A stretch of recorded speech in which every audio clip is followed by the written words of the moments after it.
বাঙালির জীবন দর্শনের মূল মন্ত্র ভালোবাসা। জাতির পিতা বঙ্গবন্ধু সেই ভালোবাসাতেই আস্থা রেখেছিলেন, আর তারই সুযোগ নিয়েছিল ষড়যন্ত্রকারীরা। ইতিহাসের জঘন্যতম এই হত্যাকাণ্ডটি শুধু একটি পরিবারের উপর আঘাত ছিল না, ছিল তৃতীয় বিশ্বের একটি দেশের মাথা উঁচু করে দাঁড়াবার সাহসের কাপুরুষোচিত জবাব। নূর সিদ্দিকের রিপোর্টে বিস্তারিত।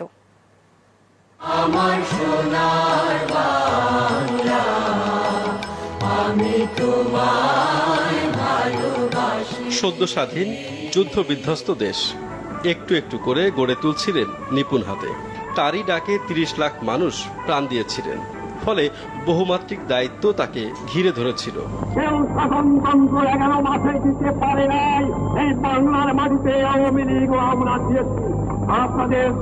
ষড়যন্ত্র ছিল বহুমুখী, তিনি জানতেনও সব। তারপরও আস্থা ছিল মানুষেরই ওপরে। ষড়যন্ত্র করতে পারে এটা আব্বা সবসময় জানতেন, বরং যখন তাজউদ্দিন কাকা চলে গেলেন আব্বার জন্য এটা খুব দুঃখজনক ছিল। তো সেই সময় আমি হঠাৎ কথা বলে ফেলেছিলাম যে ঠিক আছে, তাজউদ্দিন কাকা চলে গেছে, তাতে কি আছে, মোস্তাক চাচা তো আছে। এই কথা শুনে আব্বা যে কমেন্ট করলেন, যে কথাগুলি বললেন, সেটা হচ্ছে খুব গুরুত্বপূর্ণ। আমাকে আরে বললেন, মোস্তাককে তুই চিনিস? ও তো সুযোগ পেলে আমার বুকে ছুরি মারবে।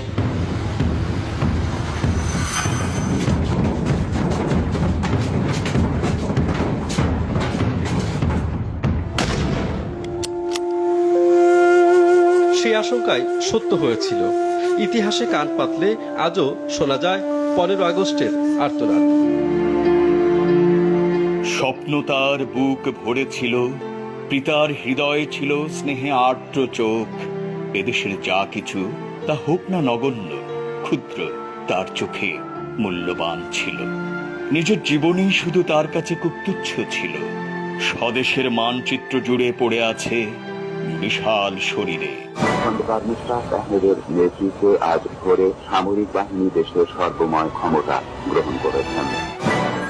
সকালে একটা ফোন বাজলো। আমার মনে হয় ফোনের আওয়াজটা আমার জীবনে এত কর্কশ ফোনের আওয়াজ আমি জীবনে শুনি নাই। হয়েছে শুনেই আমি বললাম তাহলে তার আমার কেউ বেঁচে নেই।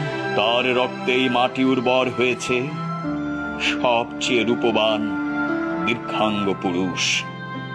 তার ছায়া দীর্ঘ হতে হতে মানচিত্র ঢেকে দেয় সস্নেহে আদরে।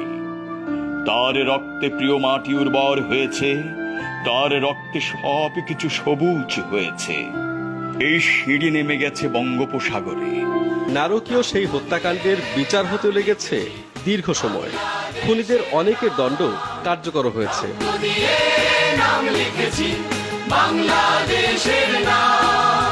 বঙ্গবন্ধুর স্বপ্নের সোনার বাংলাও দূরে নয়। তার উত্তরসূরি প্রধানমন্ত্রী শেখ হাসিনা দেখাচ্ছেন তারই নিশানা। আমরা চলি সব একসাথে। নূর সিদ্দিকী, মাছরাঙা সংবাদ, ঢাকা।